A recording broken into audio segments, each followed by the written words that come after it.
nisanibona ingane zakwethu. Mina ngibone ngokuthi nisuke le King Dinuzulu nize nizofika la ukuthi niyahlonipha futhi ngiyazi inhlonipho nizoqhubeka nayo. Angizukusho okuningi ngizosho lokho ngikhuluma nenhliziyo yomuntu othandiswe. Angikhulumi nomuntu otshalwe la ngoba njengoba nibona ngiza ngifika late nje abanye begxeka. Abazi mina ukuthi nganikela ngempilo yami ukuthi noma ngingafa noma nini namanje ngoba ngimela kungaqhuma isibhamu lapha phezulu ngifa. Kodwa khona umuntu ohlalela ukugxeka.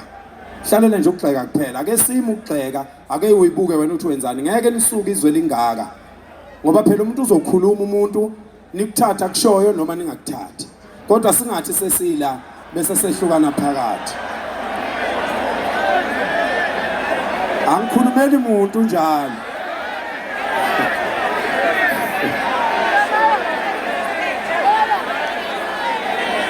Okay, ayisengimzwile. Ayisengimzwile. Sengimzwile bafowethu, sengimzwile. Besitsheliweke kodwa nje khona nje nesandla engisibonayo lo qala ukumemeza kuqala. Besitsheliwe ngabantu bepolitiki abeza la sithi sihlangene thina singosopolitiki abehlukene. Thina sibambene ngezandla. Bona beze bezofuqa eyabi agenda eceleni. Cela lokho singakwenzi kodwa ke angisile ukuzokhulumela abantu la ngizoyikhulumela mina. Wengane zakwethu ngicela uqale ngidlulise mina okukhulu ukuthokoza kusisa uMangobese. Mqungebe ngiyabonga dadewethu. Abantu bayazama ke ngamandla ukusixabanisa mina noMangobese. Hayi kimi khohlwa mfana wami akulula nje. Akulula ngoba izinto engizenzayo angithunywa. Ngiyayikhethela ngiyindoda. Uyabona njengoba ngasukumela izwe ngimncane kuze kube namhlanje. Abanye bangibona lapha ngoba sengilekelela uMangobese sekuyimabaza ubuso bami. Ubokuhlehla ubuyele ku2016 2017 uyofunda amaposti kaTshatha ukuthi uTshatha wayibhala thini mayikhuluma ngami. Abantu bengakangazi. Angifiki mina nokusebenzela umphakathi. Angifiki futhi nokuxovwa. Angixoveki, angithengeki. Ayikho imali elingana nobudoda bami. Angeke zibe khona. Wonke umuntu ofuna ukunginika imali ehamba nombandela ngiyayibonga. Umuntu onginika imali yokuthi angihambe nezinsizwa ngiyokwenza umsebenzi othile somewhere ngiyayemukela. Kodwa make yaba nombandela wathiwa kuyenza ukuthi ngaleyo mali angibe ngisayithatha ke leyo mali. Hayi namhlanje sukela ngimncane kabi.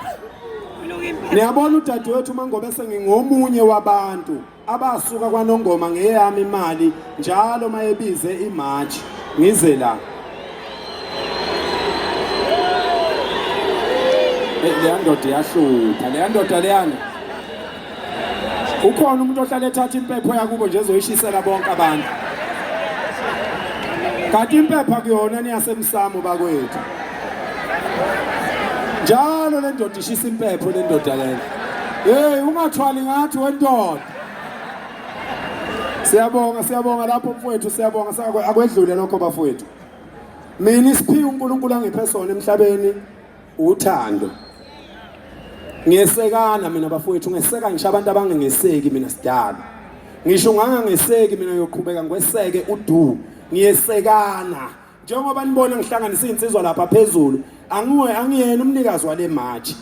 Ngizokwenza engakwenza ngomhla ka24 March 2025 mhla izalwa lenhlangano okuthiwa iMarch and March. Ngafika ngazoyeseka. Namhlanje ngithatha insizwa ezigibelela ngemali yazo, eshiya imndeni yazo, eshiya abazali bazo, eshiya izingane zazo, zathi sizomlalela uphakela umthakathi mayetha kuyosekwa lenkosazana. Uma uthi ke wena uzama ukungixabanisa naye, uzoxabana wedwa nomoya omubi.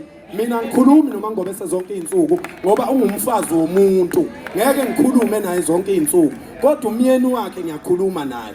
Ngiyameseka akusoze futhi kwaba nengxabano phakathi kwethu. Ngeke kuze kwenzeke mina ngiyindoda. Ngafundisa ukuthi ubudoda yini. Ngeke ngihlale nginamathele emfazini womuntu.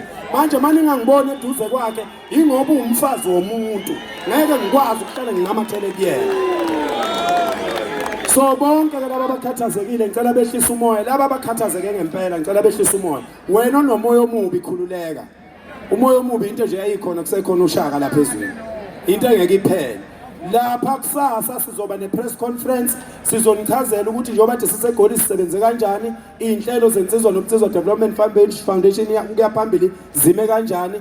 Njengoba sibizwa izolo ngajika eStanderton sengibuya ngiza la eKwaZulu ngajika eStanderton ngibizwa ngo-9 ebusuku kuthiwa umengameli uyangifuna. Kusasa ngizonitshela ukuthi sikhulume sathini nomongameli. Mina bengimele nina, akukho futhi okunye engumelayo, angithengeki, angisoze ngathengwa ngiyoze ngihambe la emhlabeni ngoba kwandabandaba yimina engithethe idlozi. Ngeke ngithethe idlozi kwandabandaba ngasi kahle ukuthi sengidayise ngomzabalazo. Into engeke iziyenzeke leyo. Angifiki nemali, ngiyifuyile mina webakwethu, angidinge imali. Ngiyabonga ingane zakwethu.